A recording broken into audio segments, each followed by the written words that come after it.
Shalom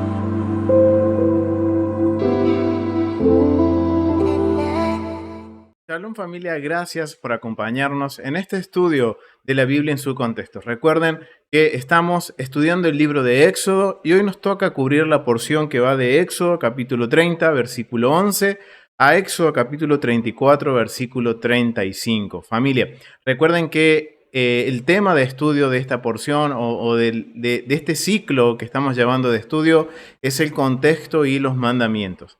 Y justamente en esta porción se encuentran 10 mandamientos, de los cuales 4 mandamientos son preformativos, o sea que debemos hacer, y 6 son prohibitivos. Vamos a tratar de cubrir los mandamientos, en sí nos vamos a enfocar en un solo mandamiento de los 10, ya que este mandamiento es bastante importante. No solo porque es uno de los mandamientos, sino que si lo interpretamos y lo conocemos, vamos a poder hacer una conexión con el Nuevo Testamento. Por eso, familia, quiero que pongamos toda nuestra atención. Vamos también a usar la app del templo, recorrer el templo, conocer estos lugares. ¿Por qué? Porque este mandamiento está relacionado con el templo y con el pueblo de Israel, lo cual también esto se va a ver reflejado en el Nuevo Testamento. Entonces, familia, permítanme que les comparto la pantalla. Y hoy vamos a hablar sobre, miren, y ustedes se preguntarán, ¿cómo en esta porción vamos a conectar a Yeshua con el impuesto del templo?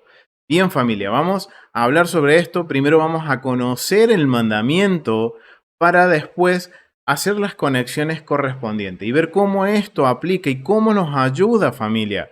No solo estudiar el contexto, sino que también estudiar los mandamientos. Los mandamientos los estudiamos por dos razones. Una, para poderlos aplicar y ponerlos por obra. Y segundo, nos va a ayudar a entender el contexto también de los escritos del primer siglo. Recuerden que todo está sucediendo dentro de Israel en el primer siglo, igual que Pablo era parte de Israel y estaba en el primer siglo y estaba en la diáspora. O sea, necesitamos conocer el contexto amplio, familia. Entonces vamos a enfocarnos en el primer mandamiento que aparece en esta porción. Para este estudio he usado los recursos de la Mishnah. Obviamente, si vamos a hablar del templo, recuerden, es un documento primario, un documento que nos va a relatar de primera mano todo el procedimiento y el protocolo que se hacía en el templo. Acuérdense que en la Biblia no nos da muchos detalles, entonces acudimos a la Mishnah, que es un documento que los autores fueron los sacerdotes del templo, quienes documentaron cada uno de los paso a paso del servicio del templo. Y esto nos va a ayudar mucho a entender principalmente los mandamientos que están relacionados con el templo. Obviamente, como vamos a hablar de los mandamientos, vamos a usar el Targuyat Mitzvot, que es el documento que está en los 613 mandamientos con su interpretación legal.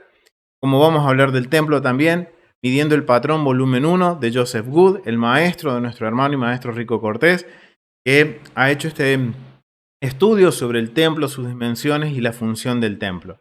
Y también voy a usar comentarios de la Biblia tras las huellas del Mesías por Kep Thompson. Hay unos comentarios bastante buenos. Quiero compartírselos también con respecto a la conexión que vamos a hacer. Entonces, familias, ahora quisiera que vamos a Éxodo capítulo 30, del versículo 11 al 16. Vamos a empezar leyendo estos versículos. Dice: Harás asimismo un altar para quemar el incienso. De madera de acacia lo harás. Su longitud será de 1 codo, su anchura de 1 codo, será cuadrado y su altura de 2 codos. Y sus cuernos serán parte del mismo. Y lo cubrirás con oro puro, su cubierta, sus paredes de alrededor y sus cuernos, y le harás en derredor una cornisa de oro. Lo harás también 2 anillos de oro debajo de su cornisa y a sus 2 esquinas a ambos lados suyos para meter las varas con que se llevará. Harás las varas de madera de acacia y lo cubrirás con oro. Los pondrás delante del velo que está junto al arco del testimonio, delante del propiciatorio. Cada año, cuando alistes las lámparas, las quemarás. Y cuando Aarón encienda las lámparas, al anochecer quemará el incienso. Rito perpetuo delante de Adonai por vuestras generaciones. No ofreceréis sobre el incienso extraño, no ofrecerás sobre él incienso extraño, ni holocausto, ni ofrenda, ni tampoco derramaréis sobre él libación. Y sobre sus cuernos hará Aarón expiación una vez al año con la sangre del sacrificio, por el pecado, para expiación. Una vez en el año hará expiación sobre él por vuestras generaciones y será santo a Adonai. Aquí vemos cómo el Eterno está terminando de crear el templo, algo que ya lo hemos hablado, recuerden, en el video anterior, en el estudio que pudimos compartir con el pastor y hermano José Vargas, hablamos sobre este tema, en donde el Eterno está en un proceso de creación. En este proceso de creación está terminando de crear el tabernáculo. Aquí se encuentra uno de los mandamientos en donde el incienso no puede ser presentado por otra persona. Quien tiene que presentar el incienso son los sacerdotes de Aarón. Quien trate de imitar o trate de copiar esto o atribuirse la autoridad está cayendo en usurpación. Huyan, familia, de eso. No cometamos esos errores. Pero en sí el mandamiento que vamos a enfocarnos es básicamente el que está aquí en el versículo 11 en adelante, en donde dice: habla también Adonai a Moisés diciendo: cuando tomes el número de los hijos de Israel, conforme a la cuenta de ellos, cada uno dará a Adonai el rescate de su persona. Cuando los cuentes, para que no haya en ellos mortandad, cuenta cuando los hayas contado. Esto dará todo aquel que sea contado, medio ciclo, conforme al ciclo del santuario. El ciclo es de 20 jeras. La mitad de un ciclo será la ofrenda a Adonai. Todo el que sea contado de 20 años arriba dará la ofrenda a Adonai. Ni el rico aumentará, ni el pobre disminuirá. Del medio ciclo, cuando dieran la ofrenda a Adonai, para hacer expiación por vuestras personas. Y tomarás de los hijos de Israel el dinero de las expiaciones y las dará para el servicio del tabernáculo de reunión. Y será por memoriar a los hijos de Israel delante de Adonai, para hacer expiación por vuestras personas. Aquí vamos a tener el mandamiento con el cual nos vamos a tratar de entenderlo, vamos a tratar de comprender este mandamiento. Aquí está hablando de que el Eterno está pidiendo una ofrenda adicional, una ofrenda que es de acuerdo a lo que menciona, es un censo, bien, en el cual, en este censo, cada persona contada de 20 años para arriba tenía que entregar como ofrenda medio ciclo de plata, bien. Ahora, ustedes dirán: ¿y cómo esto es un mandamiento? Bien, vamos a ver lo que dice el Targuyat Misbot. El mandamiento que vamos a ver es el mandamiento 105, es un mandamiento preformativo, es el número 44 de los preformativos. Es un mandamiento que es para hombres y para el Beit Hamidash. Este mandamiento aplica para un hombre, para los hombres de 20 años para arriba, y se aplica en el templo, ¿bien? Que es Éxodo capítulo 30, versículo 13, que es: esto darán todo el que pase entre los contados, que es lo que estábamos recién hablando, que había un censo y que cada uno de los que fuera contado de 20 años para arriba debía pagar medio ciclo de plata. Debía no pagar, sino dar una ofrenda adicional, que es medio ciclo de plata. Vamos a conocer un poquito sobre este mandamiento, porque este mandamiento es el que nos va a permitir hacer una conexión con el Nuevo Testamento y con Yeshua. Bien, vamos entonces al mandamiento.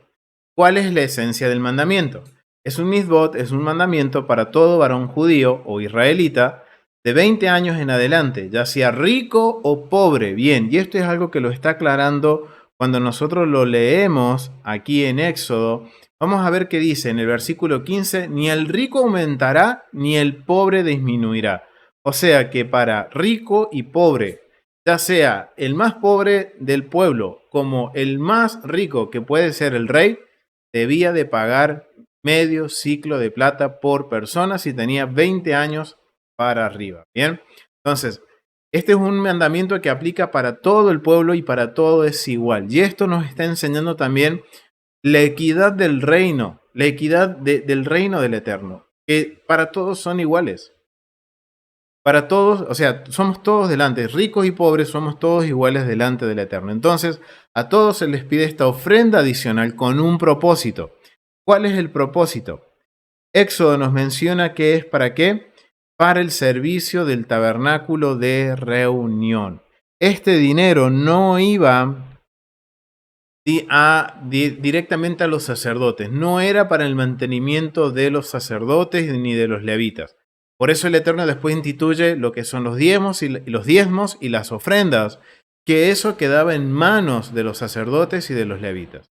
Este medio ciclo era para el servicio del tabernáculo. Vamos a seguir profundizando en la interpretación legal de este mandamiento. Bien, la esencia es un misbah para todo varón judío o israelita de 20 años en adelante, sea rico o pobre, de dar medio ciclo en posesión de los Kohanim, una vez al año durante el mes de Adar. Pues aquí el mandamiento nos está situando un mes antes de que comience el ciclo de las festividades de Levíticos 23. O sea, un mes y 15 días antes de Pesaj, se solicitaba esta ofrenda especial de medio ciclo de plata y se hacía como una especie de censo también en Israel. Bien. Entonces aquí vemos que esto se les entregaba a los sacerdotes, pero como vemos en Éxodo, en los versículos, dice que esto no iba a las manos de los sacerdotes, sino que servía para el servicio del tabernáculo. Y se entregaba una vez al año antes del mes, o sea, antes de que comenzara Pesaj, o sea, antes de la Pascua, sería un mes y 15 días en el primero de Adar. ¿Cuál es la ley de este mandamiento? Las leyes. Estos fondos se utilizaban para comprar los holocaustos diarios, las ofrendas de Musaf, todas las ofrendas comunales y sus libaciones, las pilas de leña para el fuego del altar, el pan de la preposición, la novilla roja, el homer, etc. O sea, miren, lo que nos menciona aquí en el versículo 16, que dice que esto servirá a mí. Miren lo que dice: y tomarás de los hijos de Israel el dinero de la expiación y lo darás para el servicio del tabernáculo de reunión. Bien, ahora la pregunta es, ¿cuál es el propósito de esos fondos? ¿O qué se iban a usar, en qué se iban a usar esos fondos? Y estos fondos eran usados para comprar las ofrendas diarias, que esos son los 2 corderos diarios que se presentan, uno en la mañana, otro en la tarde. Después tenemos las ofrendas Musaf, que son las ofrendas adicionales que se presentan en cada tiempo de festividad o Shabbat, o día de reposo. Las ofrendas comunales, o sea, como las ofrendas de Yom Kippur, ya sea el animal como sus libaciones, la leña para el fuego del altar, el pan de la proposición, lo que era la harina, el aceite, todo eso se compraba con este medio shekel que se entregaba cada año, bien, antes de que comience Pesaj. La novilla roja, la paradumá, la vaca roja, también era comprado. Todo lo que tenía que ver, toda ofrenda que tenía que ver con lo colectivo. Por ejemplo, la vaca roja era un bien para toda la nación. Y recuerden que la vaca roja era básicamente un proceso para obtener la pureza ritual cuando uno era contaminado por muerte. Bien, porque había muerto alguien dentro de mi hogar o había tocado un muerto. La forma de purificarnos era a través de la ceniza de las vacas rojas y las aguas del estanque de Siloé. Bien, para comprar el homer también, cuando se presentaba la primera gavilla, eso era una ofrenda que representaba a todo el pueblo. O sea, toda ofrenda que represente al pueblo se compraba con el medio shekel. Bien, igual también servía, vamos a ver, que también servía para el mantenimiento del tabernáculo o del templo, o sea, del santuario. Todos los shekalim debían estar en el Beit Hamidash para Rosh Chodesh de Nisan. O sea, que todo el mundo tendría que haber pagado su, digamos en este caso, el medio shekel, haber entregado esta ofrenda especial, hasta tenían tiempo para entregarlos para el comienzo del mes de Nisan. O sea, para cuando comienza el mes en donde empieza el ciclo de las festividades del Eterno. Bien, o sea que antes de Nisan ya todo el mundo tendría que haber entregado su ofrenda. Hazal, que era un sabio, dice, instituyó que el Shabbat inmediatamente anterior a Jodesh Adar, o sea, del comienzo del mes de Adar, o sea, el Shabbat este no, el anterior fue el Shabbat Shekelim, ¿bien? Y se debía haber leído todo lo que tiene que ver con la porción que habla sobre Shekelim. Por eso vamos a hacer una introducción aquí, no vamos a profundizar profundamente en el mandamiento ni en la porción de Shekelim. Básicamente, ¿por qué? Porque vamos a enfocarnos en aquellos puntos que nos van a servir como base e introducción para hacer conexiones con el Nuevo Testamento. Cuando lleguemos a la porción Shekelim, vamos a profundizar aún más sobre este tema, ¿bien? Pero ahora vamos a tener como una especie de introducción, ya que dentro de los mandamientos de esta porción que estamos viendo, se incluye este mandamiento sobre el medio shekel. Entonces dice, Hazal instituyó que el Shabbat inmediato anterior a Jodesh Adar, o sea, ante el comienzo de Adar, o en Shabbat Rosh Jodesh Adar, debe leerse la Parashá Shekelim, para recordar a la gente su próxima obligación. Por eso es que el día de reposo, cada día de reposo, dependiendo qué cerca esté de las fiestas, tiene un nombre especial. Y el que correspondía justamente en los primeros días del mes de Adar, el primer Shabbat del mes, ese se correspondió con el nombre de tratado del Shabbat Shekelim. ¿Por qué? Porque era un instrumento para nosotros recordar nuestra obligación de entregar esta ofrenda especial del medio shekel. Bien, hoy en día, a pesar de que ya no tenemos un Beit Hamidash, ya no tenemos un templo y la misma del medio ciclo no se aplica, sin embargo, Hazal promulgó que continuemos leyendo la Parashá Shekelim en su momento adecuado. O sea, no solo cuando nos toca estudiar Shekelim, esta porción que está un poco más adelante, sino que cuando corresponde también el Shabbat Shekelim, también leemos esta porción, ¿bien? En su momento adecuado. Esto se debe a que anticipamos la rápida reconstrucción. Miren, cuando hacemos memoria de todos estos mandamientos, miren lo que dicen los sabios. Esto se debe a que anticipamos la rápida reconstrucción del Beit Hamidash, del templo, y es necesario que estemos familiarizados con este mandamiento en el advenimiento del Mesías. Bien, queremos que el Mesías venga pronto, estudiemos familia los mandamientos, nos ponemos a estudiar, nos pongamos familia en orden. Estudiemos los mandamientos, estudiemos las porciones. Y miren, todo esto nos va a hacer recordatorio de las cosas que se hacían en el templo, porque muy pronto tendremos novedades, familia. Por eso necesitamos ponernos al día, estudiar el templo, estudiar el servicio en el templo. Miren, esta es una obligación que si el templo estuviera, nosotros deberíamos, estemos donde estemos, enviar nuestro medio ciclo de plata, nuestro medio shekel, para que sirva como sustento y mantenimiento del santuario. Bien, perspectiva. Hashem, Adonai, deseaba por el bien de todos los israelitas, todos los judíos, para hacerlos meritorios y que todos tuvieran una participación igual en los sacrificios que se ofrecían ante él durante todo el año. Quería que todos, ricos y pobres, por igual fueran recordados a través de este mandamiento colectivo, a cambio de una buena recompensa. Miren la interpretación que le dan los sabios. ¿Por qué? Porque nosotros muchas veces esto le podríamos decir, esto es un impuesto. Si lo llamamos impuesto, sería una opresión. En sí, esto, lo que el Eterno quiere es que de alguna forma todo el pueblo participe o tenga parte en las ofrendas comunales. Que nadie se jacte, porque yo soy rico o porque yo soy el rey, esa porción me corresponde más a mí porque yo di más para esa porción colectiva, esa ofrenda colectiva. No, familia. El Eterno es un rey de equidad. Él quiere equidad para todos. Al que le da más es porque ese que le dio más es para que ayude a otro, a su prójimo. Y recuerden que el prójimo, familia, no es cualquier persona. Es aquel que está en pacto, aquel que es tu hermano y camina por donde tú estás caminando. Si estás caminando en los mandamientos y el hermano que camina en mandamiento, ese es tu prójimo. Aquel que niegue los mandamientos, niegue el Shabbat, niegue la obediencia a la legalidad de las escrituras, ese no es tu hermano, familia. Ese es el verdadero prójimo que habla las escrituras. Entonces, familia, miren, el Eterno es un rey de equidad. Es un rey que dice, pobres y ricos todos van a tener la misma parte a la hora que se haga una ofrenda colectiva. Entonces, este es un mandamiento que lo va a cumplir todas las personas, desde el joven de 20 años rico o pobre hasta el más grande rico o pobre, lo va a tratar de, o sea, lo tiene que pagar esta ofrenda, ¿bien?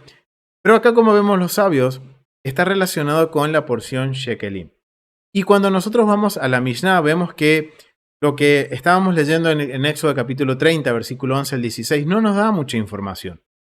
Ahora tenemos algo más de información con respecto a lo que nos dicen los sabios de Israel de acuerdo a la interpretación legal.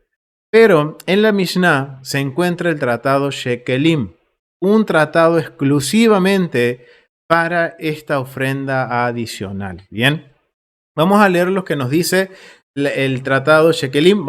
Aquí voy a presentarle información resumida, no vamos a ir a todos los capítulos, no vamos a ir al paso a paso, eso lo vamos a dejar para cuando veamos la porción Shekelim, porque es muy interesante y es necesario que conozcamos el paso a paso de esta ofrenda. Pero vamos a ver ahora una introducción, vamos a ver algo que nos va a permitir conocer el vocabulario y poderlo asociar con el primer siglo. Bien, tratado Shekelim, tratado del medio ciclo. El tratado versa sobre el impuesto del ciclo, que obligaba a todo varón israelita, levita, laico, prosélito, siervo, esclavo liberado, pero no a mujeres, ni a esclavos, ni menores, para sufragar las necesidades del templo. El propósito tiene origen bíblico, el precepto, perdón, tiene origen bíblico. Bien. Aquí la misión nos está aclarando lo mismo que venimos confirmando lo que nos dice las escrituras. La interpretación legal va de acuerdo a las escrituras, porque en la Mishnah nos está diciendo una tercera fuente que este medio ciclo, este impuesto, esta ofrenda especial, ¿era para qué? Para sufragar las necesidades del templo. ¿Cuáles eran las necesidades del templo? Vamos a descubrirlos. Y nos menciona también que esto es un precepto bíblico. Bien, sabemos que en Éxodo 30, versículo 13, se hace en el tabernáculo. Vamos a Nehemías capítulo 10. Vamos a ir a Nehemías capítulo 10 porque aquí nos va a estar hablando sobre el segundo templo. Capítulo 10, vamos a ir a los versículos, que me había olvidado, 32 al 39. Versículo 32 al 39. Aquí estamos. Vamos a leer lo que dice sobre esto. Dice: recuerden que Nehemías ya ha vuelto el pueblo, recuerden que habían regresado de estar cautivos en Babilonia, que no regresó todo el pueblo, había regresado una pequeña porción de nuestros hermanos mayores que estaban en cautiverio o en exilio en Babilonia. Con Esdras reconstruyen el templo, el segundo templo, y Nehemías queda como a cargo de todo esto. Bien, entonces vamos a leer lo que dice sobre Nehemías y este impuesto o esta ofrenda adicional. Dice: nos impusimos además por ley, nos impusimos además por ley el cargo de contribuir cada año con la tercera parte de un ciclo para la obra de la casa de nuestro Dios. Miren, acá Nehemías, y recuerden, Nehemías es parte de los sacerdotes, es parte del Sanedrín del segundo templo, y ellos han llegado al acuerdo o han llegado a una interpretación legal en que en ese año iban a entregar más de medio ciclo, iban a entregar la tercera parte de un ciclo. ¿Para qué? Para la obra de la casa de nuestro Dios. Recuerden que en la época de Esdras y Nehemías se estaba reconstruyendo el templo y se necesitaba pagarle a los albañiles, se necesitaba comprar material, se necesitaba hacer todo el mantenimiento del templo, y eso costaba un dinero adicional. Y también había que empezar también con las ofrendas colectivas. Entonces, lo que llega el Sanedrín del segundo templo llega a la conclusión de que para ese año ellos se impusieron esto de poner más de medio ciclo. Dice: el cargo de contribuir cada año, y acá vemos que es un precepto anual, con la tercera parte de un ciclo para la obra de la casa de nuestro Dios. Para el pan de la proposición, miren, acá nos empieza Nehemías a dar el detalle para qué iba a ser usado esta ofrenda: para el pan de la preposición, para la ofrenda continua, para el holocausto continuo, los días de reposo, la luna nueva, las festividades, y para las cosas santificadas y la santificación de expiación por el pecado de Israel, y por todo el servicio de la casa de nuestro Dios. Echamos también suertes los sacerdotes, los levitas y el pueblo acerca de la ofrenda de la leña, para traerla a la casa de nuestro Dios, según la casa de nuestros padres, en los tiempos determinados cada año, para quemar sobre el altar de Adonai nuestro Dios, como está escrito en la Torá, en la ley. Y cada año traeríamos a la casa de Adonai las primicias de nuestra tierra y las primicias del fruto de todo árbol, asimismo los primogénitos de nuestros hijos y de nuestros ganados, como está escrito en la Torá. Y que traeríamos los primogénitos de nuestras vacas y de nuestras ovejas a la casa de nuestro Dios, a los sacerdotes que ministran en la casa de nuestro Dios. Que traeríamos también las primicias de nuestras mesas y nuestras ofrendas del fruto de nuestra tierra para los levitas, y que los levitas recibirían las décimas de nuestros labores en todas las ciudades, y que estarían los sacerdotes, hijo de Aarón, con los levitas, cuando los levitas recibieran el diezmo, y que los levitas llevarían el diezmo del diezmo a la casa de nuestro Dios, a la cámara de la casa del tesoro. Miren, familia, qué interesante. Aquí aparece algo que vamos a visitar en el templo: la casa del tesoro. Había un lugar, y esto nos enseña a través de Esdras, y esto nos va a enseñar también, familia, de que el templo sigue un patrón. El templo de Herodes, no el de Herodes, reconstruido, digamos, refaccionado por Herodes, sigue el mismo patrón que el segundo templo, y el segundo templo sigue el patrón del primer templo, lo cual esto también lo podemos llevar hasta el tabernáculo, que existía este lugar, la casa del tesoro, que lo vamos a investigar y vamos a caminar juntos por ese lugar. Versículo 39. Porque a las cámaras del tesoro han de llevar los hijos de Israel y los hijos de los levitas la ofrenda del grano, del vino y del aceite. De allí estarán los utensilios del santuario y los sacerdotes que ministran, los porteros y los cantores. Y no abandonaremos la casa de nuestro Dios. Miren, acá tenemos otro precedente sobre este impuesto o esta ofrenda adicional, en donde Nehemías está siendo bien claro. Dice: nos impusimos además por ley, o sea, acuérdense que Nehemías es parte del Sanedrín, el cargo de contribuir cada año, o sea que es algo anual, la tercera parte de un ciclo para la obra de la casa de nuestro Dios. O sea, que lo que está relatando la Mishnah es algo que tiene un precepto, es un precepto que tiene origen bíblico. Ya vemos que habla en Éxodo cuando fue el tabernáculo, y tenemos ahora un ejemplo de Nehemías con el segundo templo. Y como veíamos en Nehemías, veíamos que esto era directamente para el mantenimiento del templo, era para comprar las ofrendas colectivas.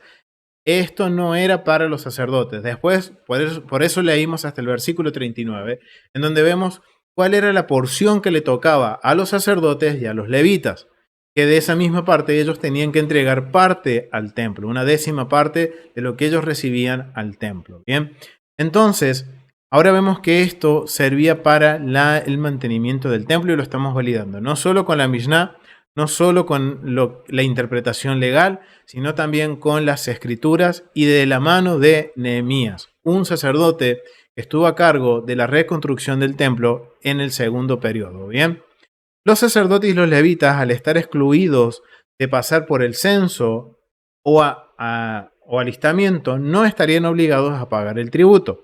Y de hecho, los sacerdotes buscaban argumentos para excusarse. Bien, esto era para todo el pueblo, menos para los sacerdotes. Los levitas también fueron contados, por lo cual ellos también necesitaban pagar esta contribución o esta ofrenda adicional. Bien, recuerden que en un primer momento solo fue con todo el pueblo. Ya después el Eterno pide, vamos a ver más adelante, que pide también que sean contados los levitas. Entonces, todo aquel que era censado debía contribuir con el medio ciclo. Bien, la Mishnah también los menciona. Vamos a ver aquí Ahí está. Vamos a la Mishnah también los menciona. El medio ciclo equivale a 2 denarios o 2 dracmas. Esto es en el primer siglo, ¿bien? Obviamente, esto también nos va a enseñar que en el templo era necesario que hubiera un sistema económico. ¿Por qué? Porque el templo se manejaba con la moneda que era el shekel o el medio shekel. Fuera del templo se manejaba dracma o el denario, bien, en el primer siglo. El medio siglo equivalía a 2 denarios o a 2 dracmas. Esto tengámoslo en mente. Es más, vamos a marcar familia porque esto lo vamos a necesitar. ¿Qué era? Según Flavio Josefo, lo que capitaba o que pagaba o contribuía cada varón judío en su tiempo. En tiempos de Nehemías se estableció como volumen del tributo 1/3 del ciclo. Eso lo acabamos de leer en Nehemías 10, del versículo 33 al 34, cuyo valor superaba al impuesto en la Biblia. Nuestro tratado, en el capítulo 2 y 4 de Shekelim, recoge una tradición según el cual el tributo no tenía fijado ninguna cantidad. Dice Rabí Yehudá, y cuando hablamos de acá dice Rabí Yehudá, es un sacerdote, el sacerdote Yehudá, que cuando los israelitas tomaban del exilio, pagaron el tributo con dracmas, moneda persa. Luego con selas, que un sela era igual a 4 dracmas. Más tarde con tebas, un teba era medio sela. Luego con denarios, un denario igual a un dracma igual un cuarto de sela. Ya vemos que desde que el pueblo regresa desde Babilonia, es necesario que se establezca un sistema de cambio justo, como hoy en día existe entre las monedas de los países con el dólar o el euro, solo que hoy no es un cambio justo. En el templo se debía asegurar que fuera un cambio justo y por eso vemos que los sabios y los sacerdotes que estaban a cargo de todo esto establecen la tasa de cambio. ¿Por qué? Porque como ustedes vieron al principio de la presentación, el denario, por ejemplo, tenía la cara del César. Esa moneda no podía entrar al templo, familia.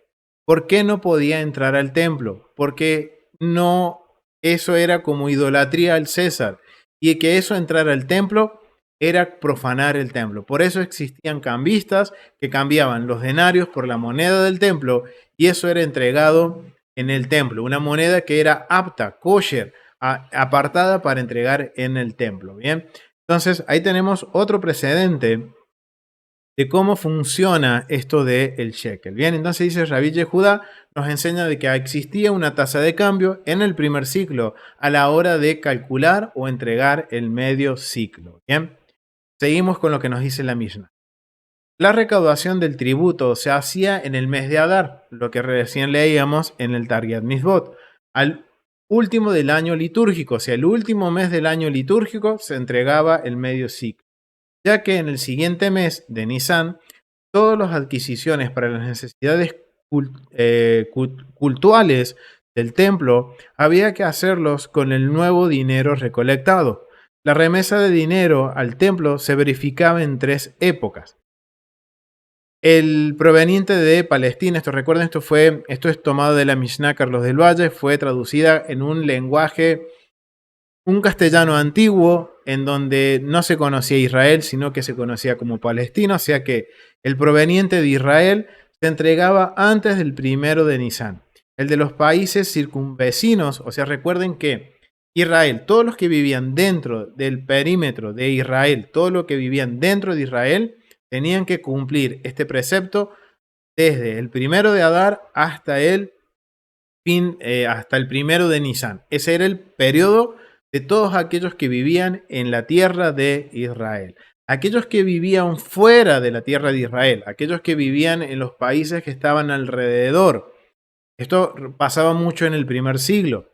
El de los países circunvecinos, medio mes antes de la fiesta de las semanas, o sea, tenían tiempo, aquellos que vivían fuera de Israel, en los países cercanos o limítrofes, tenían tiempo de llevar este medio ciclo hasta el tiempo de una semana, media semana antes de la fiesta de Pentecostés o de las semanas, ¿bien?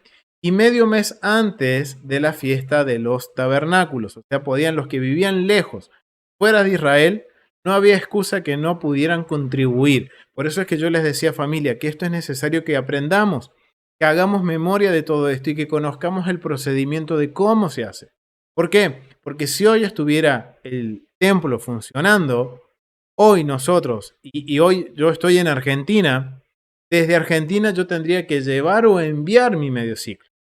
Igual que aquellos que viven en Colombia, que viven en México, que viven en Estados Unidos o en la parte del mundo que vivan, si hoy estuviera el templo, este mandamiento estaría vigente. Entonces, todos tendríamos que enviar nuestra contribución y aportar un granito para las ofrendas colectivas que nos van a representar a nosotros fuera de Israel. Porque miren, aquí nos dicen en la Mishnah los sabios de que era para los que vivían en Israel y para los que estaban viviendo fuera de la tierra. ¿Bien?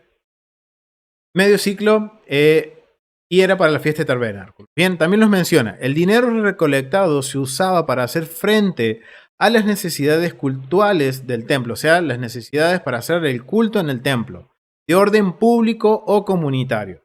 No eran de carácter privado, era todo aquello que representaba al pueblo, se cubría con el medio shekel. Entre fariseos y saduceos, esto es un dato bien importante, familia, porque tenemos que reconocer que en el primer siglo habían distintas líneas de pensamiento. Dentro de estas líneas de pensamiento habían 7 casas de fariseos en donde estaba Shammai y Gilel, que eran las que predominaban. Shammai, una casa más ortodoxa, una casa más estricta, más cerrada, y después teníamos allá a Gilel, una casa más liberal y que tenía un pensamiento más de evangelizar y de hacer conversos. Y ahí también en el primer siglo surgen los saduceos, una porción muy pequeña que era de la élite, o sea, de los poderosos de Israel en primer siglo, un grupo muy pequeño, que estaban en contra de todo lo que creían los fariseos y los de la casa de Shammai. ¿No? O sea, iba en contra de los fariseos, de las escuelas de fariseos, y también iba en contra de las escrituras. Porque, por ejemplo, ellos no creían, los saduceos, en la resurrección. En cambio, los fariseos sí. Y eso es algo que viene dentro de la Torah, ¿bien? Y ellos anulaban y ellos tenían una forma de vida muy como vivamos el hoy y no importa el mañana. Así pensaban los saduceos como para que lo entendamos un poquito. Entonces había unas disputas. ¿Por qué? Porque los saduceos, ellos no querían pagar este impuesto. Miren lo que dice. Dicen que entre fariseos y saduceos se suscitaba la cuestión o un problema ahí de que si era permitido a un privado, o sea, a una persona, digamos, a un empresario, a una persona, digamos así, a una persona que no, digamos, a una persona privada, o sea, a una persona individual que tiene su empresa, que tiene su negocio, era permitido sufragar los gastos de un sacrificio comunitario. O sea, imagínense el pensamiento de los saduceos, lo ávaros y egoístas que eran. Dice, ¿sería lícito que una persona que entrega una ofrenda privada, alguien que hace ofrendas privadas en el templo, entregara o cubriera parte de los gastos de las ofrendas colectivas que, como diciendo, esas ofrendas a él no los representan? Miren cómo pensaban los saduceos.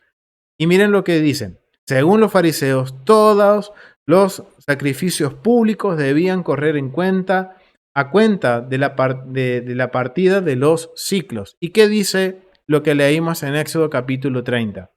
Que ni el pobre ni el rico quitará o disminuirá, agregará o disminuirá de lo que es el medio ciclo. Era para el rico y el pobre lo mismo. ¿Por qué? Porque eran para las ofrendas colectivas. Bien.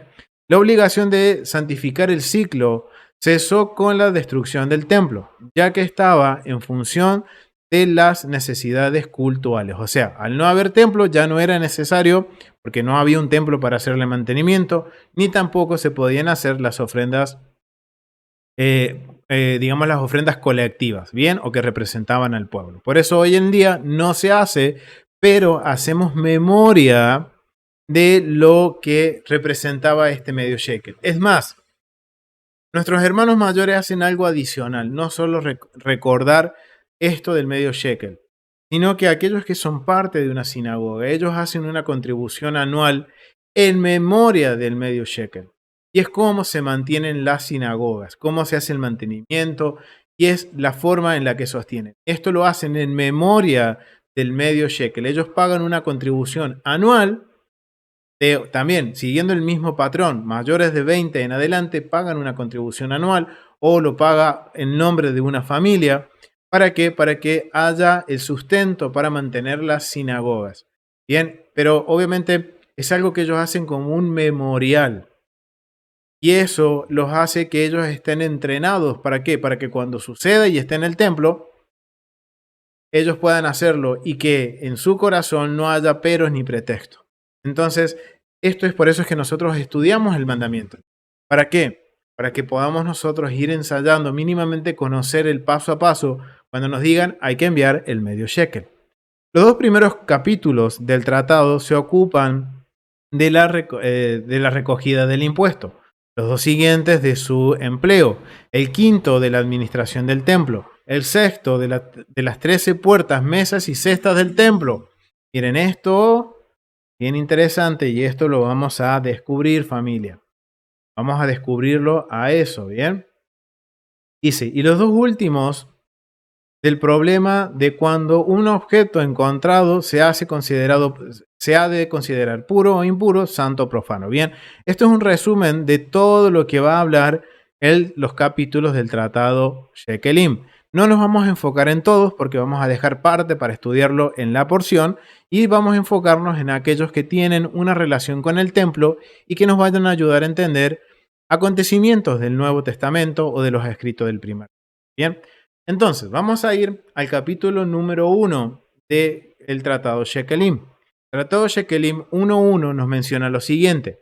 El primer día del mes de Adar, o sea, el último mes del año de las fiestas, del conteo de las fiestas, se hace el pregón, o sea, se hace el anuncio de los preceptos relativos al ciclo y a la doble semilla.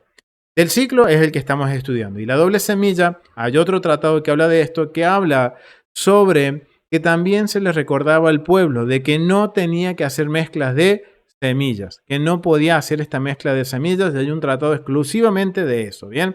Cuando vemos que habla de doble semilla, está hablando del mandamiento de no mezclar las semillas o no hacer mezclas, ¿bien? El 15 del mismo mes se lee el libro de Esther en las ciudades amuralladas, o sea, ¿qué están ahí celebrando? Purim. Se reparan los caminos. Y miren, no solo a partir del 15 del mes de Adar, empiezan no solo la fiesta de Purim, sino que también empiezan a ¿qué? A reparar los caminos, las plazas, las piscinas de inmersión y se hacen todas las cosas necesarias del ámbito público. Se señalizan los sepulcros y también salen los encargados por razón del precepto de la doble semilla. O sea, miren para qué se usaba el shekel, ¿bien? ¿Cómo se empleaba?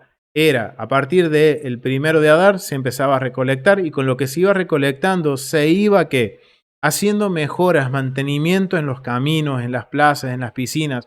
Recuérdense que el tiempo de las festividades, principalmente para panes sin levaduras, Pentecostés y tabernáculos, era un afluente de gente que iba a Jerusalén muy grande, porque recuerden que el mandamiento dice en Deuteronomio 16:16 que todo varón se presentará no con las manos vacías en las fiestas de panes sin levadura, en las fiestas de Pentecostés y en la fiesta de tabernáculo. Entonces, era necesario que todo esto, este medio shekel, no solo era usado para el mantenimiento del templo, sino que para generar las condiciones aptas para que todo peregrino que suba a las fiestas pueda hacerlo de forma accesible y de forma cómoda, familia. Bien, en donde se señalaban, dice que se mejoraban los caminos, todo lo que tenía que ver con las necesidades públicas, la señalización de los sepulcros, o sea, en el camino si había algún sepulcro, algún lugar que podía transmitir contaminación ritual, se marcaba pintándolo de blanco.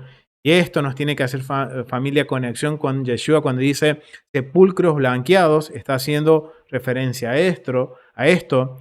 Y también salen los encargados del precepto de la doble semilla. O sea que también servía para pagarles a estos que salían a pronunciar y a hacerle memoria a las personas que trabajaban en la agricultura que no hagan doble semilla. Eran los auditores de los campos. Bien. Capítulo 1, párrafo 6 de la Mishnah nos menciona también lo siguiente. Estos son los que están sujetos a la sobretasa, al impuesto. Los levitas, los israelitas, prosélitos, que eran los conversos, aquellos que se convirtieron, eran extranjeros y se convirtieron al Dios de Israel, también tenían que cumplir con este precepto, y los esclavos que habían adquirido su libertad. Aquí estamos hablando de los esclavos, más que nada son los siervos, acuérdense de los siervos que eran vendidos, eran siervos hebreos que eran vendidos para cubrir una deuda. Bien, entonces podemos entender que esos también, a pesar de que estuvieran de alguna forma siendo siervos o hayan quedado en libertad, ellos también debían que cumplir con el medio ciclo. O sea que era desde los levitas hacia abajo, todo el mundo cumplía con esta contribución. Bien, capítulo 3, vamos a ir al capítulo 3, párrafo 1 de la Mishnah. Dice, 3 veces al año se hacía la recogida en la cámara del templo. Medio mes antes de la Pascua, medio mes antes de Pentecostés, medio mes antes de la fiesta de los tabernáculos. Bien, y aquí vamos a detenernos un poquito porque aquí necesitamos ir a la app del templo y conocer a dónde se llevaba esta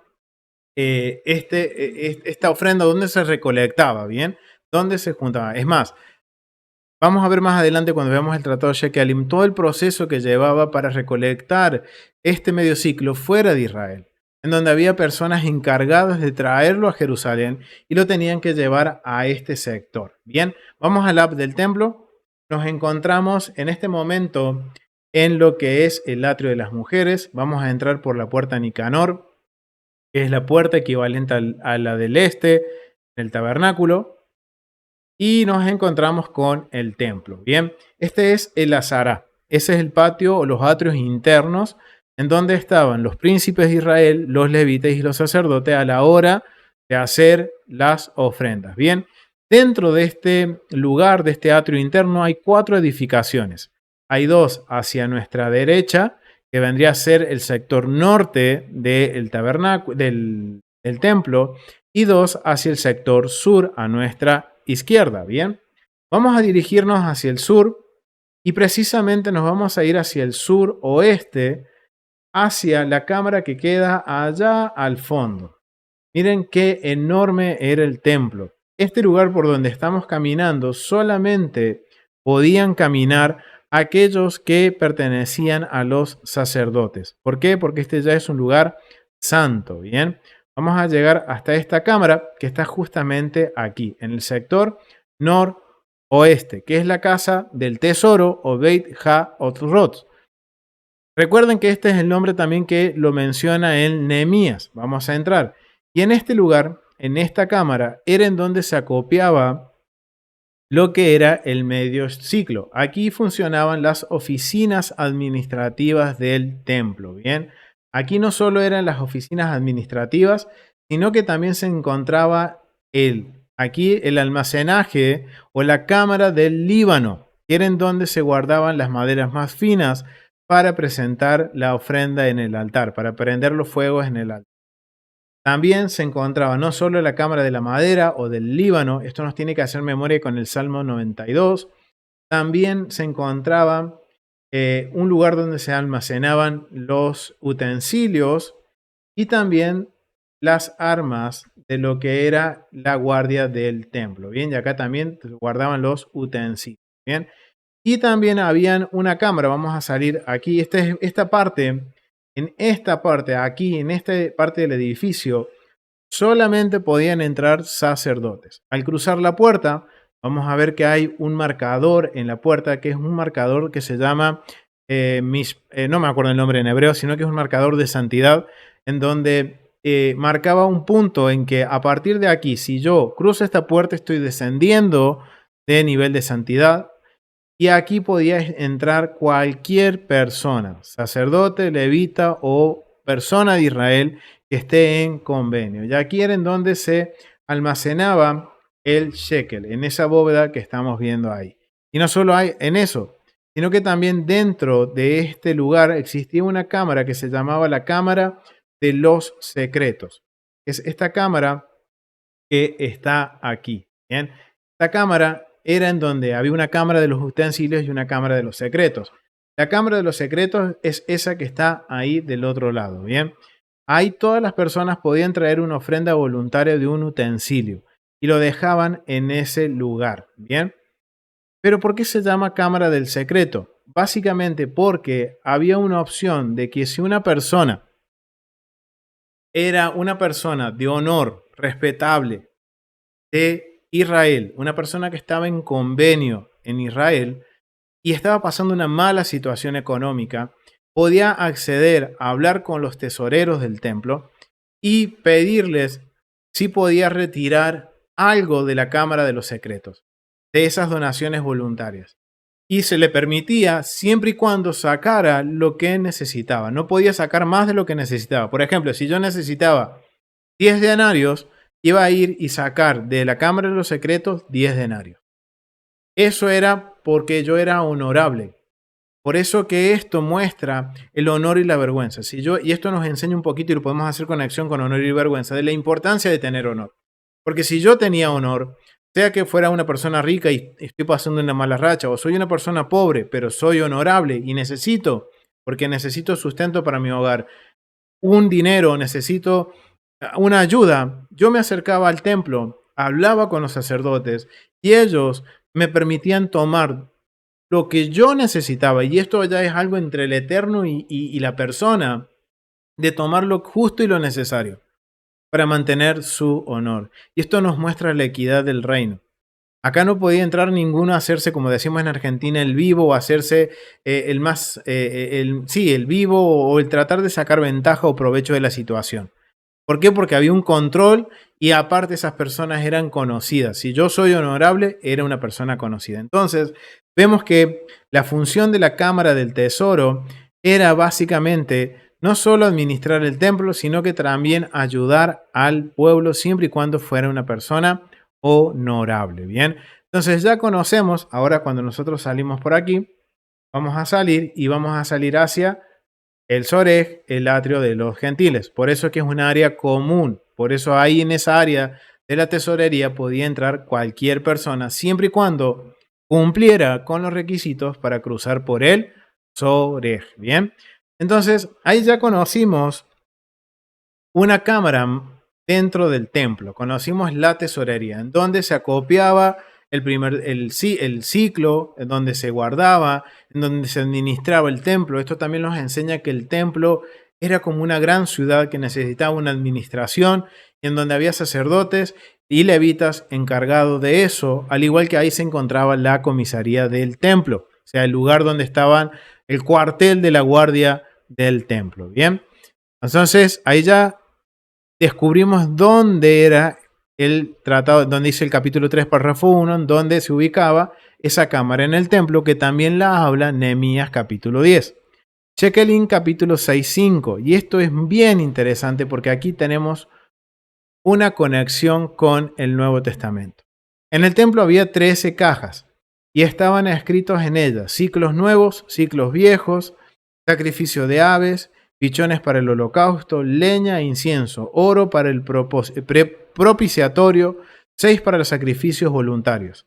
Ciclos nuevos, los de cada año. Viejos, uno que no había pagado el ciclo el año pasado, lo pagaba al año siguiente. Sacrificios de aves son las tórtolas. Pichones del holocausto son los polluelos de la paloma. Aquí está hablando sobre las ofrendas colectivas.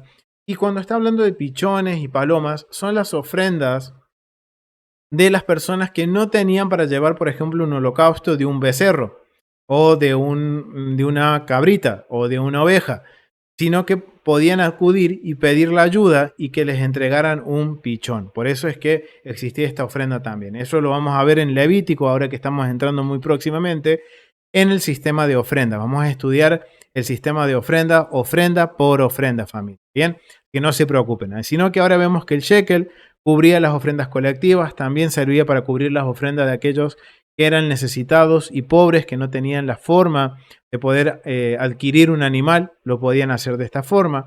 Y dice que habían en el templo 13 cajas, 13 cofres dispersos en el templo. Y ustedes dirán, ¿dónde está eso? Vamos al templo. Vamos a ir rapidito a lo que era el atrio de las mujeres. Vamos a hacer un poquito más rápido. Vamos aquí. y vamos a ir al atrio aquí el atrio de las mujeres. En este lugar era un lugar común, recuerden, donde podían estar hombres, niños y mujeres de Israel. Habían, si ustedes ven, esos pequeños cofres, estas pequeñas arcas que están bien. Estas arcas tenían forma, eran cajas de madera con una forma de shofar o de trompeta encima. De acuerdo a los hallazgos arqueológicos, la Mishnah revela que había 13 cofres, como recién habíamos leído, con forma de shofar dentro del atrio de las mujeres.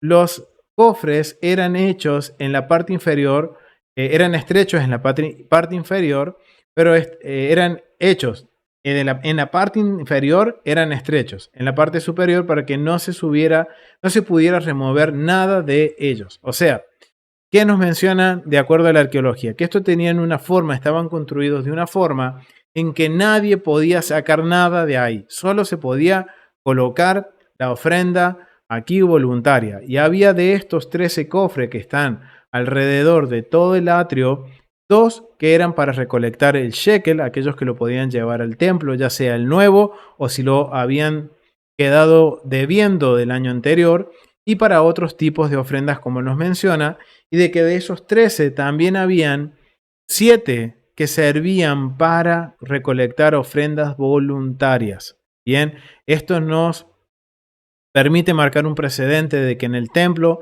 también se recolectaba ofrenda en dinero. No eran solamente animales o granos o vino o aceite. También se podía llevar dinero. ¿Qué dinero? El shekel. Era la moneda que se manejaba dentro del templo. Bien. Y ustedes se dirán, pero ¿esto qué evidencia o cómo podemos validar bíblicamente que existían estos cofres? Bien, vamos a ir a Segunda de Reyes, familia. Vamos a ir a Segunda de Reyes, capítulo 12, versículo 9 en adelante. Bien, y esto es en el primer templo, bien. Mas el sumo sacerdote Joiada tomó un arca e hizo en las tapas un agujero y lo puso junto al altar, a la mano derecha. Así que se entra en el templo de Adonai, y los sacerdotes que guardaban las puertas ponían allí todo el dinero que se traía a la casa de Adonai. Miren, ¿quién fue quien puso estos o inventó estos cofres? Fue el sacerdote Joiada. Bien. ¿Para qué? Para que cuando se recolectara el dinero, recuerden, aquí se estaba remodelando, no remodelando, se me fue la palabra, se estaba haciendo mantenimiento, estaba en obras de mantenimiento del templo, y a todo el mundo se le pidió que trajera este medio ciclo para que se pudiera pagar la obra de mantenimiento, a los albañiles, a todos los que estaban haciendo la obra de mantenimiento. Bien. Y dice, los sacerdotes que guardaban la puerta ponían allí todo el dinero que se traía a la casa de Adonai. Otro punto que nos valida de que en el templo no solo se presentaban ofrendas animales o de granos de libación, sino que también se podía llevar dinero. Y cuando veían que había mucho dinero en el arca, venía el sacerdote, el secretario del rey y el sumo sacerdote, y contaban el dinero que hallaban en el templo de Adonai y lo guardaban. ¿Dónde lo guardaban? En la cámara del tesoro. ¿Y por qué venía el sumo sacerdote y el rey? Como testigos de lo que se había recolectado. ¿Por qué?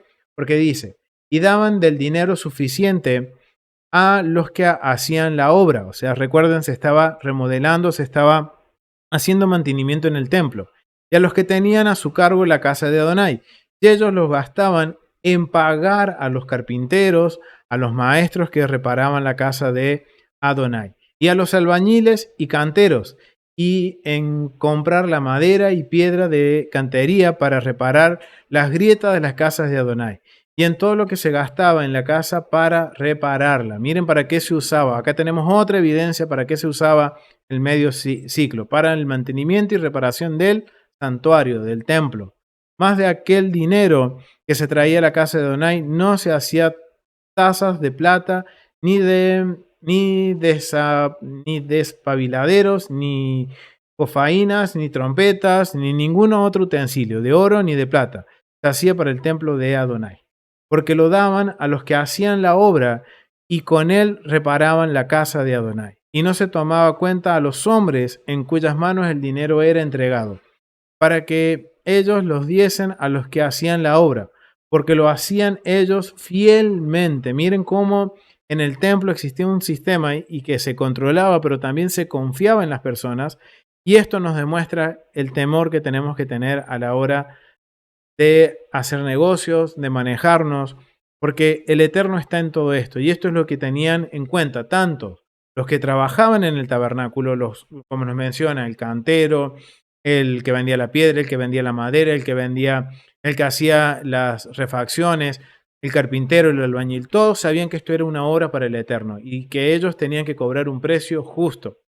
Por eso se confiaba y no se pedía cuentas, pero había un control como vemos en el templo.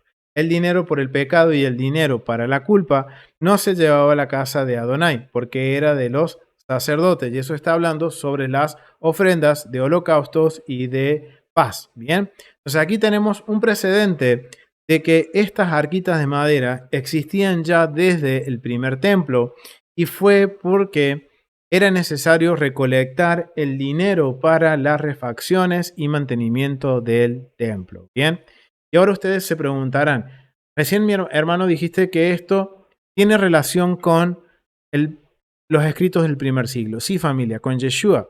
¿Por qué? Porque cuando nosotros vamos a Marcos capítulo 12, del versículo 41 al 44, ¿qué sucede, familia? Aquí tenemos la historia en que Yeshua está con sus discípulos, con todos aquellos que lo están escuchando en el templo, y que él ve a una viuda llevando al arca de las ofrendas una ofrenda y dice, esta viuda dio más que cualquier otro. Dice, básicamente es más, vamos a leerlo, familia, vamos a leerlo, porque ahora ya tenemos, en una de estas ofrendas, en uno de estos cofres se encontraba Yeshua.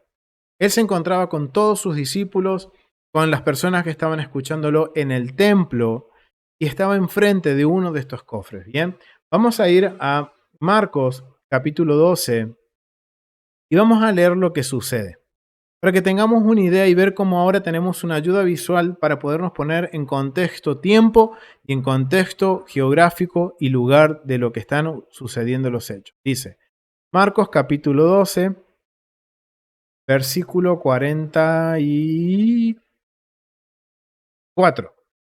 Dice, 41. Estando Yeshua sentado delante del arca de las ofrendas, o sea, él estaba sentado justamente enfrente de unas de estas arcas. Así. Hagamos de cuenta que ahí tenemos la perspectiva de lo que Yeshua estaba mirando. Dice que estaba mirando hacia el arca de las ofrendas, miraba como el pueblo echaba dinero en el arca y muchos ricos echaban mucho. Y vino una viuda pobre, echó 2 blancas, o sea, lo que tenía, 2 moneditas echó, podemos entenderlo. O sea, un cuadrante, o sea, era menos, era centavos estaba poniendo a comparación de lo que habían estado echando antes los hombres ricos. Entonces llamó a sus discípulos y les dijo, de cierto os digo que esta viuda pobre echó más que todos los que han echado en el arca, porque todos han echado de lo que les sobra, pero esta de su pobreza echó todo lo que tenía, todo su sustento. Wow, familia, ahora sabemos en dónde estaba Yeshua con sus discípulos y en dónde estaba esa viuda. Y miren, familia, que Yeshua se haya fijado en la viuda y que haya podido, miren cómo, mejor dicho, Yeshua trae honor a la viuda. Venían muchos ricos y ponían muchos en estas urnitas. Imagínense todas las monedas cayendo por esa trompeta, el ruido que hacían. Y dice Yeshua, los ricos están dando de lo que les sobra, mas esta viuda está entregando lo último que tiene. Y eso era un título de honor. Ahí estaba haciendo referencia a una de las ofrendas, que es la ofrenda minjá en el templo, que cuando una persona pobre llevaba la minjá, los sacerdotes les daban el reconocimiento de que esa persona tenía el honor de considerarla como un nefesh, una persona que estaba entregando su vida por honrar al Eterno. Y es lo que Yeshua está hablando de esta viuda. Y esto, familia, nos enseña que Yeshua no estaba en contra del templo ni del funcionamiento del templo. Esta es una de las evidencias. Vamos a seguir estudiando este tratado Shekelim, familia. Ya vimos en dónde nos estamos ubicando de acuerdo al tratado Shekelim, al tratado de la Mishnah, los lugares en donde se llevaba este dinero, en donde estaba la tesorería, en donde estaban estas arcas, y cómo estas arcas nos hacen una conexión directa con el Nuevo Testamento. Pero no es la conexión que quiero que hagamos, familia. Vamos a continuar con el tratado Shekelim, porque estamos poniendo una base para marcar un precedente con un acontecimiento que incluya a Yeshua y a Pedro. Vamos a seguir allá, marcamos el precedente, ya nos ubicamos, y ahora sí, familia, vamos a ir a Mateo capítulo 17, versículo 24 al 27. Y ahora ustedes se preguntarán, familia, toda la introducción que hicimos es necesario para poder entender estos versículos. Sí, familia. Necesitábamos entender el mandamiento que está dentro de la porción que estamos estudiando esta semana, más la interpretación legal, más lo que se interpreta de acuerdo a la Mishnah, el proceso, el procedimiento, para entender lo que va a suceder en estos 3 versículos de Mateo 17. Y esto, familia, nos marca la necesidad de que tenemos que estudiar, conocer el contexto, no solo cultural, sino que también estudiar los mandamientos. No solo, como les dije al principio, para ponerlos por obra, sino para entender la mentalidad del primer siglo, más referido con Yeshua, para no decir cosas que no son, familia. Entonces, vamos a leer, ya que hemos puesto este precedente, hemos conocido el mandamiento, hemos conocido la interpretación legal y también la interpretación de acuerdo a la Mishnah. Vamos a leer Mateo capítulo 17, versículo 24 al 27. Y justamente, ¿cuál es el título? Pago del impuesto del templo, familia. Vamos a leer los versículos. Dice, cuando llegaron a Capernaum, o sea, no estaban en Jerusalén, cuando llegaron a Capernaum, vinieron a Pedro los que cobraban los 2 dracmas. Ajá, ahora, familia. Sabemos al estudiar el mandamiento y la Mishnah principalmente, que el ciclo o el impuesto no era solamente necesario pagarlo si yo estaba dentro de Jerusalén o dentro de Israel. Podía yo pagarlo hasta fuera de la tierra de Israel. Y ellos estaban en Capernaum, fuera de lo que era Jerusalén. Entonces, por eso dice que vinieron a Pedro los que cobraban los 2 dracmas. ¿Qué nos dice la Mishnah? Recuerden, la Mishnah nos dice que 2 dracmas equivalían a ¿cuánto? A medio ciclo. Vamos a verificarlo, lo habíamos marcado eso, ¿no es cierto? Vamos acá. El medio ciclo era equivalente a 2 denarios o 2 dracmas, familia, ¿bien? Entonces, ¿cuál era el impuesto que se le estaba cobrando a Pedro y a Yeshua? Era el impuesto del templo, el medio ciclo. Y le dijeron, vuestro maestro no paga los 2 dracmas. Y esto, familia, tengámoslo en cuenta.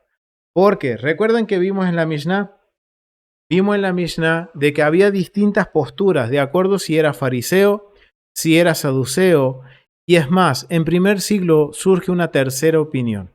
Es la opinión de los del Mar Muerto, los de lo que se conoce como la comunidad del Qumran, que difería totalmente de lo que decían los fariseos y lo que decían los saduceos. Por eso es que los que cobran el impuesto hacen esta pregunta: ¿y vuestro maestro no paga los 2 dracmas? Porque teníamos, por un lado, los saduceos que decían no voy a pagar. Por otro lado, teníamos a los fariseos que dicen sí, todos los años vamos a pagar. Pero ahora falta una tercera opinión, que es la opinión de los del Qumran o los del rollo del Mar Muerto. Bien. Entonces, por eso es que preguntan.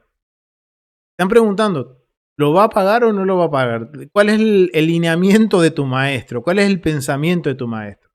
Entonces, él les dijo, sí. ¿Por qué? Porque recordemos, y esto es bien interesante, familia, porque necesitamos estudiar lo que es la casa de Shammai y la casa de Hillel, en donde esto llegaba al punto de que influenciaba dentro de los discípulos del Mesías, en donde tenemos a un Pablo que es abiertamente dice que él es miembro de la casa, él es fariseo de la casa de Gilel, instruido a los pies de Gamaliel, el nieto de Gilel. Pero ahora, dice, aquí Pedro dice, les dijo, sí, ya, lo va a pagar. ¿Por qué? Porque Pedro no era, cuando estudiamos las casas de los fariseos, yo los invito a que vayan a teshuva.tv, en donde hay un estudio del hermano Rico que habla justamente de estas 7 casas de fariseos. Vamos a ver que Pedro no solo era un simple pescador como creíamos o se nos enseñó, que era un pescador que no sabía leer ni escribir. Familia, Pedro, y después vamos a analizar, y después recuerden, cuando Pedro estaba con los creyentes en Yeshua y cuando venían los judíos, él se iba con los judíos y que Pablo lo confronta. ¿Saben por qué? Porque Pedro era un varón instruido. Obviamente que su instrucción era más conservadora, más ortodoxa. Él era parte de los fariseos de Shammai. Él fue educado, no nos dice abiertamente, pero por el proceder de Pedro sabemos que él era fariseo. Además, ahora conociendo que los fariseos eran en pro de que se pagara anualmente este ciclo, él les dice, sí, los va a pagar. Y al entrar en la casa, Yeshua le habló primero diciendo, ¿qué te parece, Simón? Los reyes de la tierra. Dice, los reyes de la tierra, que quieran que de quienes cobran los tributos o los impuestos, de sus hijos o de los extraños. Pero le respondió, de los extraños. Yeshua le dijo, luego, los hijos están exentos. Sin embargo, para no ofenderlos, ve al mar y echa el anzuelo, y el primer pez que saques, tómalo, y al abrir la boca hallarás un estatero que equivale a 4 dracmas, tómalos y dáselos para mí y por ti. Wow. Miren, aquí Yeshua se está dando cuenta de que los que están cobrando, igual Pedro era un fariseo. Y los que están cobrando están desafiando a Pedro diciendo, ¿tu maestro lo va a pagar o no lo va a pagar? ¿Cuál es el lineamiento, cuál es el pensamiento de tu maestro? Y él les dice, sí, ¿por qué? Ahora sabemos que Pedro es fariseo de la casa de Shemai. Entonces yo les invito, familia, que validemos eso, que vean los estudios y que también hay un libro que se llama de fariseos, que el hermano Rico lo ha también compartido y lo ha recomendado, que habla sobre este tema. Bien, entonces vemos que Pedro era fariseo, él dice sí, lo va a pagar, pero recuerden que Yeshua, ¿qué es? Es el hijo del rey. Y los discípulos medio que saben esto, entonces le pregunta, ¿el hijo del rey paga el impuesto? ¿Por qué? Porque el impuesto iba para la casa de Dios, para la casa del rey. Él en sí no debería de pagarlo porque era hijo de Dios, pero recuerden de que él está entre nosotros. Él viene del linaje de David. Él va a terminar siendo al final de los tiempos el rey por el linaje de David, el rey de Israel, el príncipe de Dios. Entonces, dice él, ve y págalo. Pero le hace a través de un milagro que le pague a estos hombres que están desafiando a Pedro y a Yeshua, si lo va a pagar o no lo va a pagar. Está desafiando el lineamiento, el pensamiento que tiene Yeshua. Y por lo que vemos, Yeshua se está alineando en este caso al pensamiento de la casa de los fariseos. No se alinea con los saduceos, ni menos se está alineando con la casa o con los del Qumran, con los del rollo del mar. Entonces, miren, todo lo que estuvimos que poner como base, como fundamento, para entender estos 3 versículos. En donde en estos 3 versículos simplemente se está hablando del impuesto del templo, que es algo que vimos que es un precepto legal y que es un precepto bíblico, es un mandamiento que todo varón de Israel tenía que cumplir. Y no solo que nos está diciendo que Yeshua pagó este impuesto, que cumplió como todo buen israelita cumplir esta contribución, sino que también Pedro se considera que a partir de aquí podemos considerar que él tenía más de 20 años. Por eso también dice Yeshua que busque en la boca del pez y que va a hallar un estatero. Un estatero equivale a 4 dracmas. Decía que va a pagar un shekel, o sea, medio shekel por Pedro, medio shekel por Yeshua. Y miren qué interesante, porque les voy a citar el comentario que encontré en la Biblia Tras las huellas del Mesías, una Biblia de estudio, un comentario de Kev Thompson, que es un comentario basado de acuerdo al contexto cultural de Israel y del antiguo Medio Oriente. Es muy buena esa Biblia, si la pueden conseguir, consíganla, aunque sea usada, familia.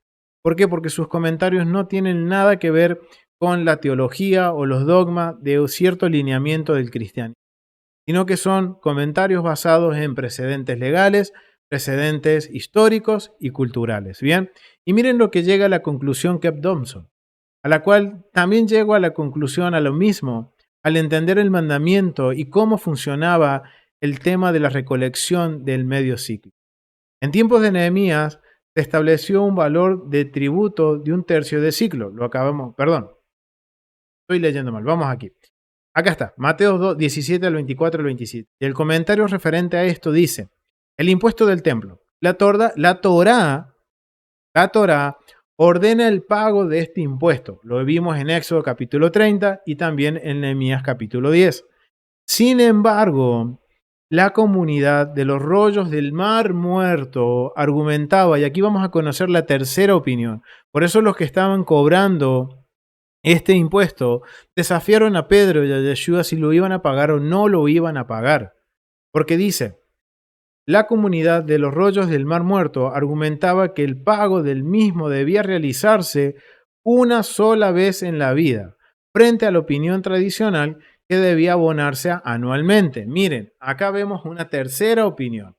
Pero esta tercera opinión tampoco va de acuerdo a lo que dice las Escrituras. Los fariseos en este caso vemos entonces que Yeshua, habiendo tres opiniones, Yeshua no se inclinó ni por la del Qumran ni por la opinión de los saduceos, se inclinó por la opinión de los fariseos. Y esta era una gran intriga para los líderes del primer siglo, porque Yeshua no se identificaba con ninguna de las tres casas, digamos aquí, de estos tres puntos que predominaban de vista en el primer siglo. Los del Qumran, los de la casa de los de fariseos y de los saduceos. Y vamos a ver que Yeshua, y cuando empecemos a analizar los mandamientos y a entender el contexto cultural, vamos a ver que en ciertos puntos se va a inclinar hacia los fariseos, en otros se va a inclinar hacia el Qumran.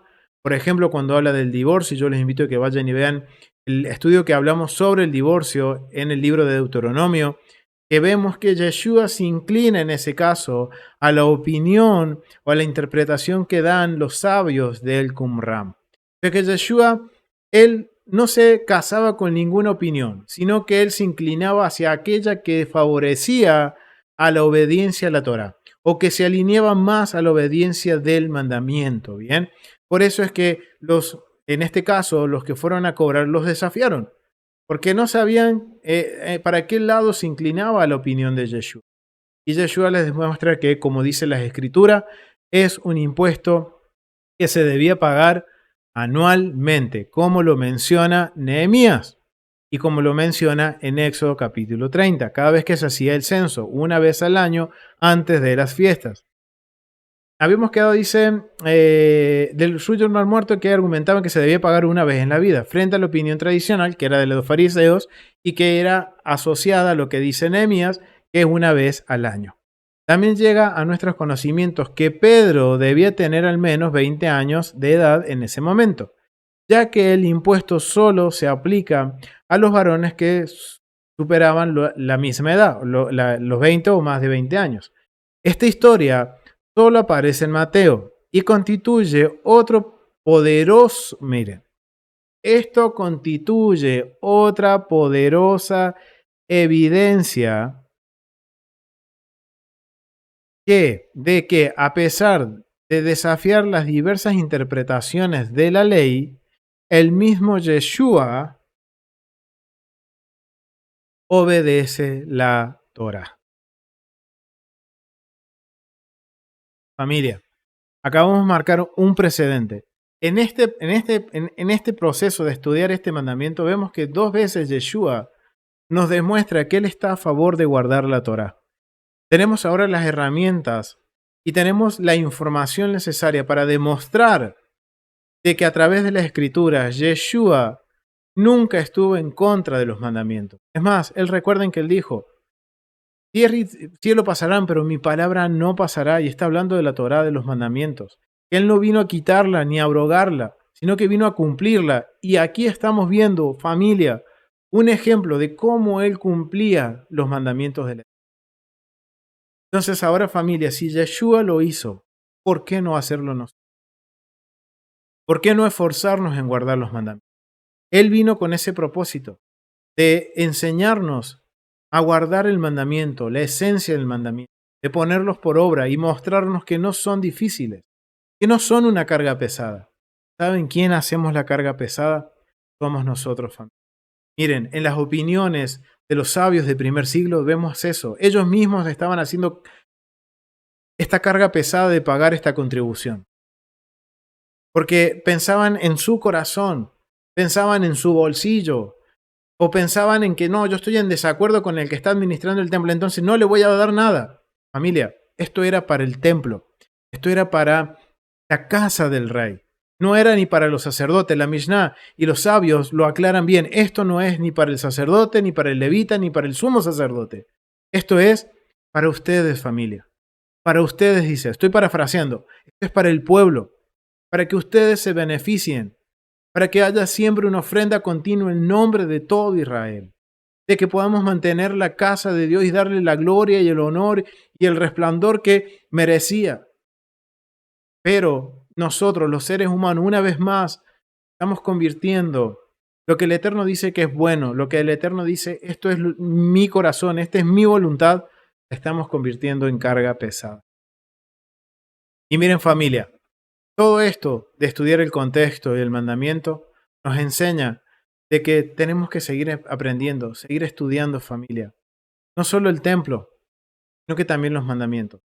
Y eso va a ser una gran bendición para nosotros. Primero, porque vamos a poder entender los escritos del primer siglo.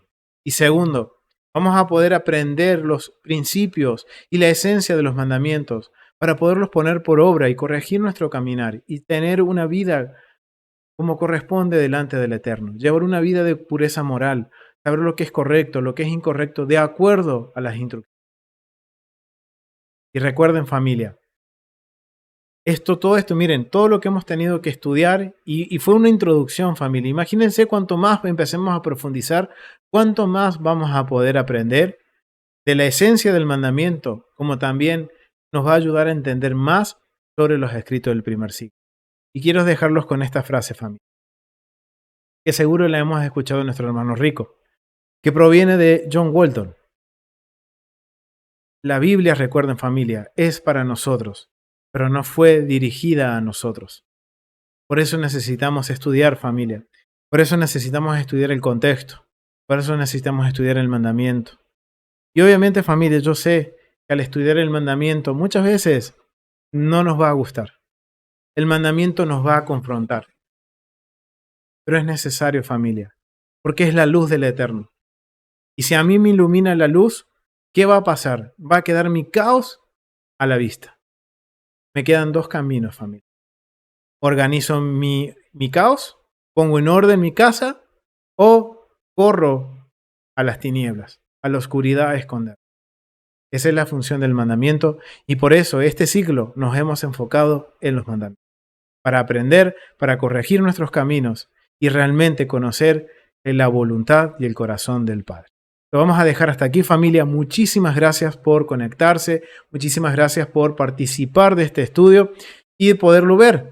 Por favor, familia, ayúdenos a compartirlo, a suscribirse en el canal y después, al finalizar el video, está nuestro mail de contacto. Si tienen alguna duda, alguna consulta con respecto a los estudios, se pueden contactar con nosotros o también para poder ser parte presencialmente por Zoom de estos estudios. Gracias, familia, gracias por acompañarnos. Nos vemos la próxima semana en un estudio más en la Biblia y en su contexto. Gracias, familia, bendiciones. Shalom.